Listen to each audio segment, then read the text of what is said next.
Joining me now from our bureau in Washington, D.C., president of Concerned Women for America, Penny Nance. Penny, your organization, along with other evangelicals, met with Donald Trump, Concerned Women for America, and you wrote a post-Trump post on your website that talked about many things, and the title of it was a seventh question that you would like to ask. I want to talk about that in a second. But first, the overall theme of the article was, to me, correct me if I'm wrong, that you're trying to make the best of a bad situation, that Donald Trump is not your first choice, but you're going with it. Listen, I had members that were all over the place in the primary, and listen, there was a lot of different people, obviously, to support. But I, at the end, ended up endorsing Ted Cruz because he seemed like the candidate, the most conservative, who could actually win. And he didn't. He didn't win. He lost. And more Republicans voted in this primary than ever before. So the reality, and we must live in reality, is that there's only two candidates. And I know there's people who want to believe there's going to be some sort of delegate play or that there's going to be a third-party resurgence. It's not going to happen. That's the brutal truth. There's two candidates, so we have to decide between the two or not vote at all, which I believe would be basically a vote for Hillary Clinton. There's about 60 million faithful Catholic and evangelical women that are conservative and attend church about once a week. Only about a quarter of those vote in any given election. That group has to get serious in this election and come out to vote. And if we do, we can swing elections up and down the ballot any way we want. One of the themes that emerged from what you wrote is that both of these candidates, Hillary and Trump, tend to kind of cherry pick scripture, and they might not really fully embrace or understand it. But that Donald Trump understands that the First Amendment, a.k.a. freedom of religion, is under attack, and that specifically Christianity is under attack in this country, correct? That's correct. You know, sadly, we've gone from being post-Christian to, in some cases, being anti-Christian. And we need to be cognizant of that. We need to make sure that we understand that religious freedom is at stake. And on a range of issues, frankly. And so, yes, I think that Donald Trump has done a much better job of understanding that. He has people around him explaining that to him.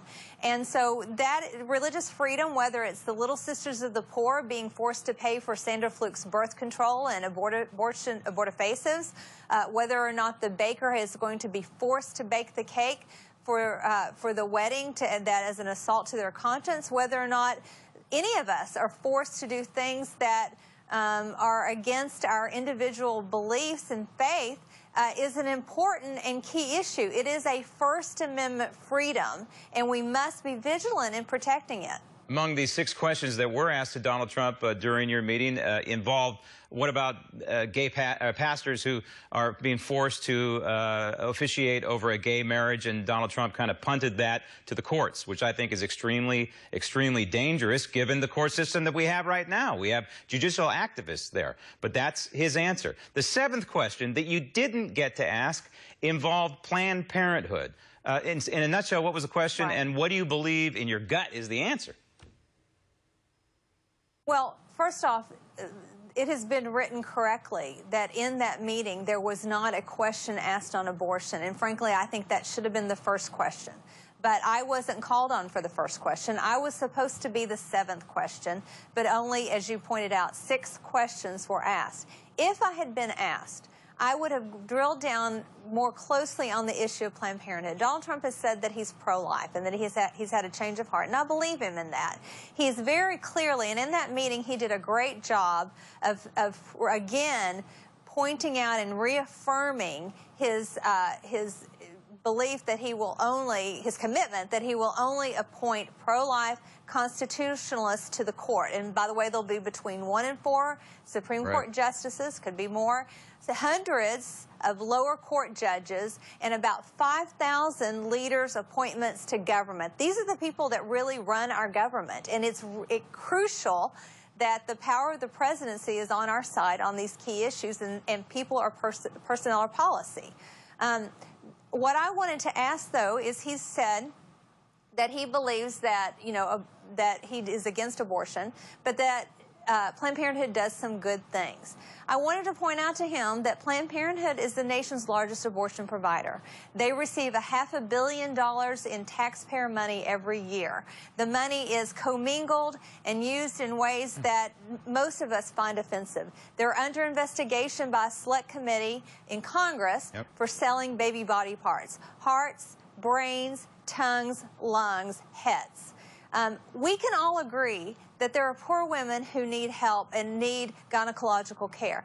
Why not just support the Joni Ernst bill, Senator Ernst's bill from Iowa, that shifted the $500 million a year in taxpayer money from Planned Parenthood over to community health centers? There's 13,000 of those in this country, but only 800 brick-and-mortar Planned Parenthood clinics. And by the way, these community health centers do not do abortion. And they do more than just gynecological care. They care for whole women and the #1 killer of women's heart disease. There's more than one way to skin a cat. And so this is the issue that I wanted to bring to his attention and ask him if he would sign the Ernst bill.